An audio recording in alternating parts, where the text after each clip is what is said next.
It is hot in East Texas.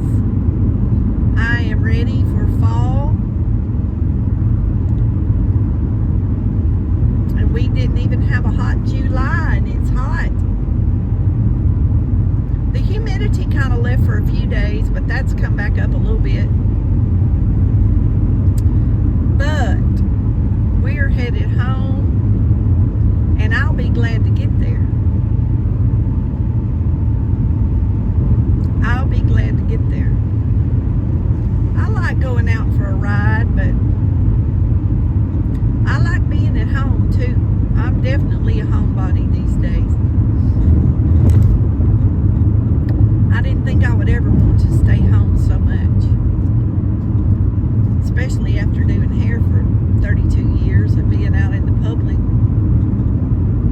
Maybe that's why I don't like people-y anymore. Because I was so people-y for a while. Maybe I burnt myself out. But I love company. If anybody wants to come visit me, they're welcome to come to my house. And if it's cool weather, the front porch is always open. I enjoy to have company. I just don't like going out in a lot of people anymore. I do pretty good with church.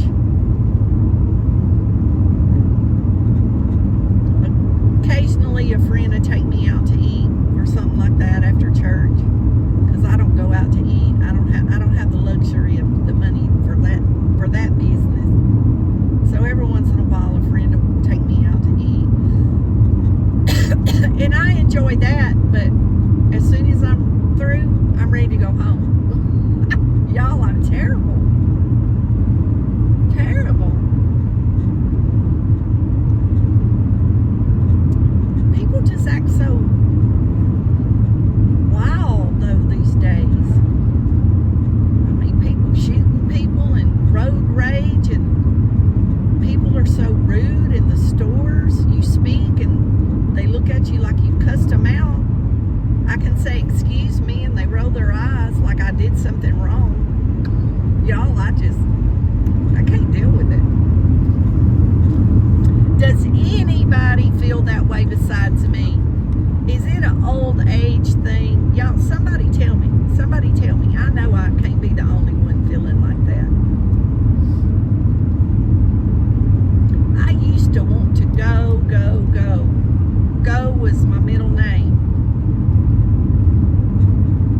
I would drive everywhere, go everywhere. Not anymore.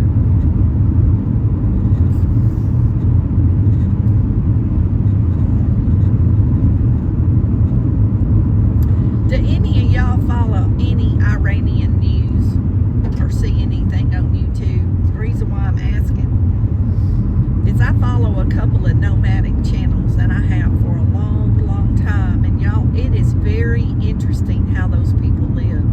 Very interesting. They have nothing, and they've started YouTube channels.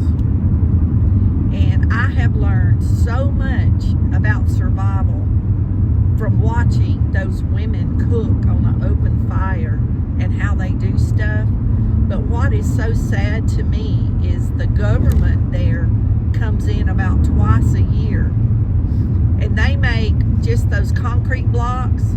They get concrete, mix it up, and make little houses. They make dirt roofs and put concrete over the dirt. The dirt's their insulation. And I mean, they work hard to build these little shelters for the winter. And the government sends bulldozers in and bulldozes those nomadic homes down. Apparently they have a real strict rule about not building those over there, but these people don't have any money to live in the villages. Forget the city. They can't even live in the villages. They don't have any money. So the way they live, they can't live like that on the street in the city because the government won't allow it. So they go out into the desert, into the mountains. And some of those women, they dig caves They literally dig caves in the side of a mountain and live in a cave. And those bulldozers go out there and tear those homes up. Y'all, it's the saddest thing. It will really make you appreciate what you have to watch stuff like that, to see how people live in other countries. It makes me feel like I'm royalty, like I'm rich compared to what those people have. They don't have electricity. They have to haul their water up from a creek or haul their water in tanks. They have to do everything, by hand. They don't have machines. Some of them have like an old beat up tractor, but most of them don't have that. They use picks and shovels, and I mean, everything is hard manual labor. And those women get out there and do that. It ain't just the men, but the whole family, the children. Oh man, in this country, it would be like child labor laws or something, the way they work those kids. But those kids do it. Those kids know how to cook on those fires. It's amazing. It's really amazing to watch. But I learned so much. I tell my friends all the time, and they laugh at me. My nieces laugh at me because I watch those shows. But I don't know how I got started watching them, but I've been following them, I know, for over a year. 2 families. So I watched several channels a little bit at a time, but they never really interested me, the stuff they were doing. But those 2 families, the stuff that they did was so interesting. Like I sit for a whole hour and 30 minutes and watch it because it's so fascinating to me how they do things. But with that said, I learned how to do things. If I didn't have what I have, I would know a lot more survival techniques because of watching these women. They milk their goats and make their own butter, make their own yogurt, and they cook their food.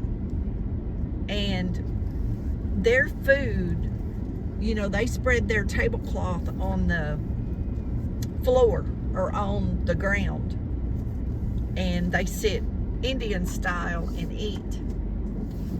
And that fascinates me because I think nobody over there must have arthritis. Y'all can laugh if you want to, but people with arthritis ain't gonna be sitting on the floor with no arthritic hip or knee. And those people sit on that floor, that ground, for every meal. It's amazing. Even in their house, the ones that have houses, a lot of them don't have furniture. They sit on what they call the carpet. It's a rug. And they sit on the carpet and lean against the wall on a pillow. But those women cook the best looking meals I've ever seen. I wish they would give the recipes. And of course, we know their main dish is rice and their main spice is turmeric. But a lot of them butcher the goats and kill their own chickens. But it's fascinating. Sheep, they have sheep. And but their main way of cooking meat, and they call it barbecuing, but they do it over an open fire. They burn it and get the hot coals, and they grill that meat over that fire.